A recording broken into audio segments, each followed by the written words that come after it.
Assalamualaikum warahmatullahi wabarakatuh. Selamat pagi, salam bahagia, sejahtera, dan sehat selalu.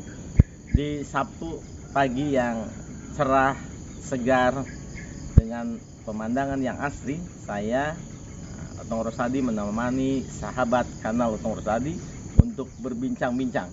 Ini di samping kiri beranda rumah kediaman saya di komplek perumahan Geraha Kasai Asri Padang Pariaman, tepatnya di Batang Anai. Sahabat Otong Rosadi, saya akan melanjutkan sigi saya, penyigian, menelisik begitu, bakal calon presiden 2024 yang muncul berdasarkan hasil banyak lembaga survei. Di banyak lembaga survei yang melakukan survei secara berkala dengan metodologi yang rata-rata hampir sama, tidak seluruhnya persis sama, dengan metode yang cenderung juga sama, kemudian tingkat error juga sama, dan hasilnya itu juga cenderung sama. Yang pertama, saya akan ulangi bahwa Pak Prabowo Subianto di seluruh survei secara nasional itu masih menempati pemuncak, masih di posisi teratas. Kemudian urutan kedua itu juga masih rata-rata seluruh lembaga survei menyebut nama Ganjar Pranowo.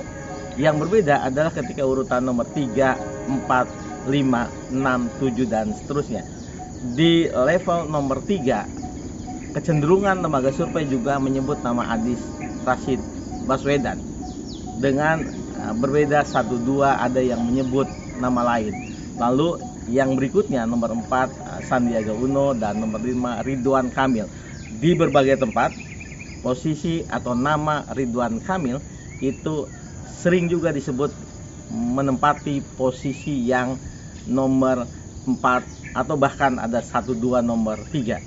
Ini menurut saya secara umum sebetulnya sama.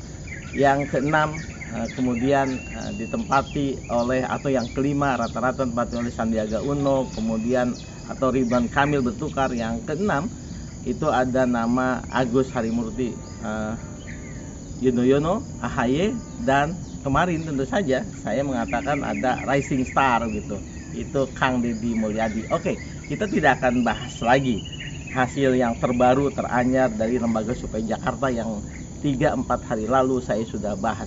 Yang sekarang saya ingin telisik, ingin saya sigi adalah bagaimana peluang atau kans dari seorang Ridwan Kamil. Oke, sahabat Otong Rosadi, Muhammad Ridwan Kamil. Nama lengkapnya Dr. Muhammad Ridwan Kamil ST. Ini ada gelarnya di belakangnya, Master dari Amerika.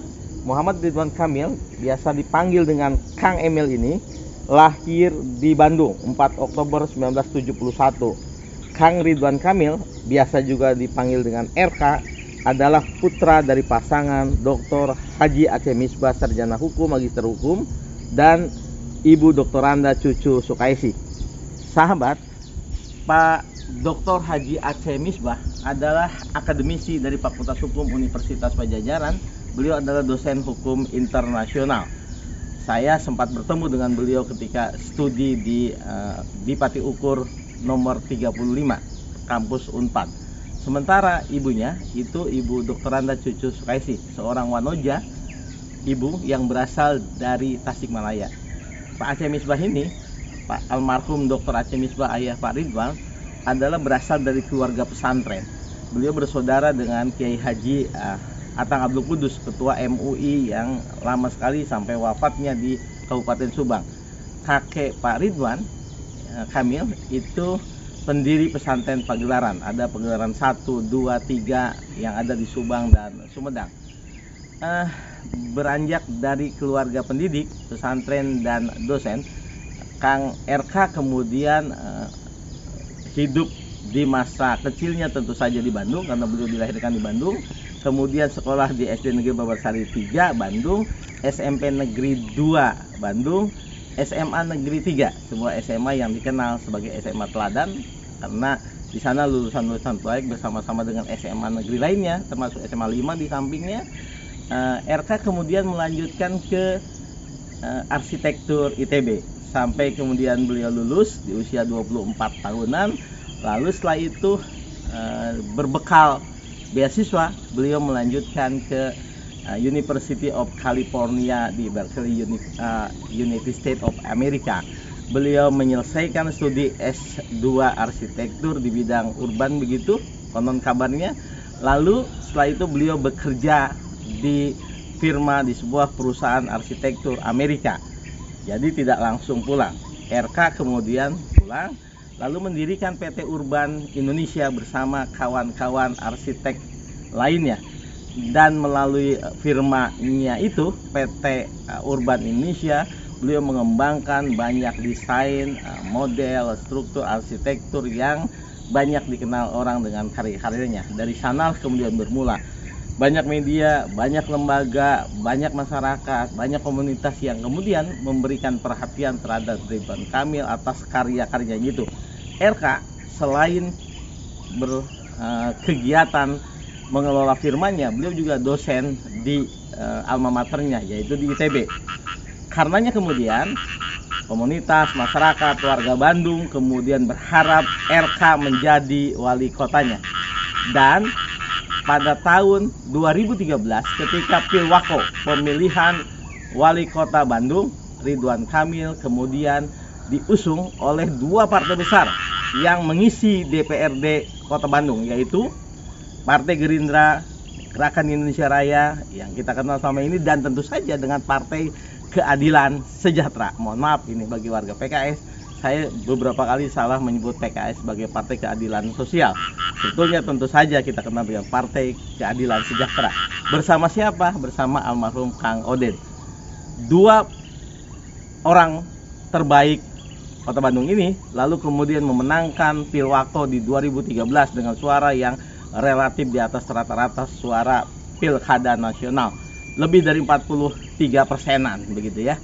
Kemudian Pak Ridwan, Pak RK dengan Oded, pasangan yang luar biasa membangun Bandung.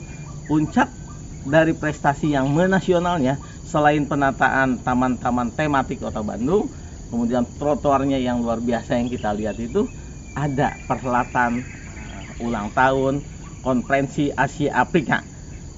RK berhasil menghadirkan, menjadikan Kota Bandung sebagai tuan rumah yang hospitality, yang ramah, menggairahkan, semarak, keren.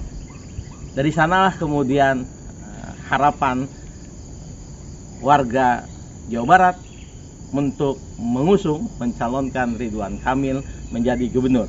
Di 2018, perhelatannya 2017, RK kemudian naik, maju menjadi calon gubernur. Pasangannya dari Tasikmalaya, yaitu putra dari Kiai, juga Kiai, yaitu adalah Kiai UU Ruzanul, yang kemudian beliau diusung oleh Partai P3, partai beliau ya, partai pengusungnya juga pada saat menjadi kepala daerah di Tasik itu. Kemudian keduanya diusung oleh 4 partai plus 1. Mengapa saya sebut 4 partai plus 1? Yang pertama yang mengusungnya adalah P3, kemudian PKB, lalu Nasdem, kemudian Hanura, dan di saat terakhir masuk PSI. 5 partai inilah pengusung dan pendukung kemudian maju, dan Ridwan Kamil dengan Kang UU, Kang RK dengan Kang UU memenangkan Pilkada Gubernur di Jawa Barat. Februari sekitar itu 2018 keduanya dilantik. RK merupakan Gubernur Jawa Barat yang ke-14. Dari sinilah kemudian karirnya makin melesat, begitu makin naik, melesat, dan publik nasional kemudian memperhitungkan peluangnya untuk maju di Pilpres 2024. Banyak lembaga survei yang kemudian melakukan survei, dan hasilnya RK berada di posisi 5 besar ini. Bagaimana kemudian kita menakar peluang RK?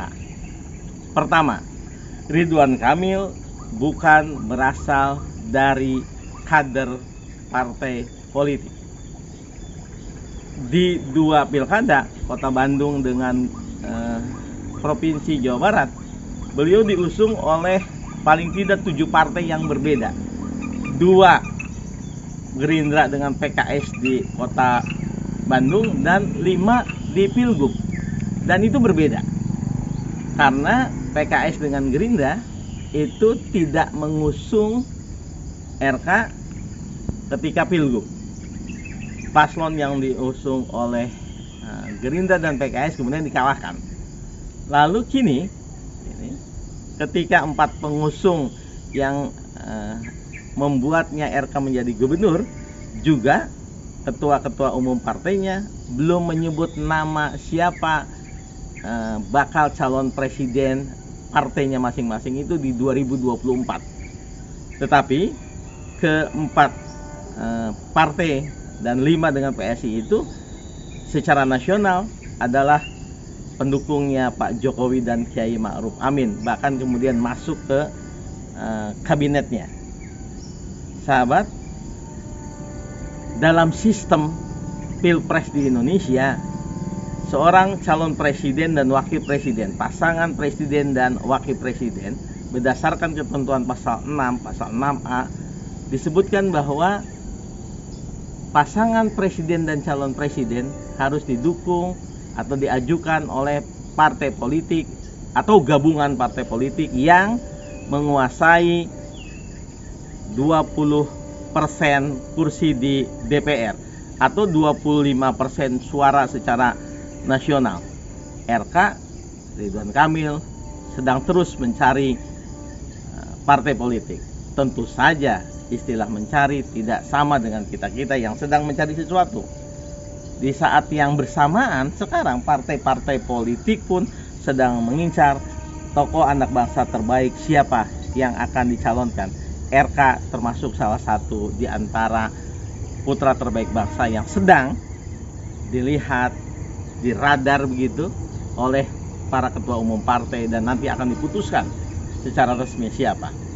Tentu saja sebagai putra kelahiran Jawa Barat kita berharap RK salah satu yang masuk ke radar itu dan kemudian mendapatkan tiket baik sebagai presiden atau juga pasangan presidennya yaitu Wapres.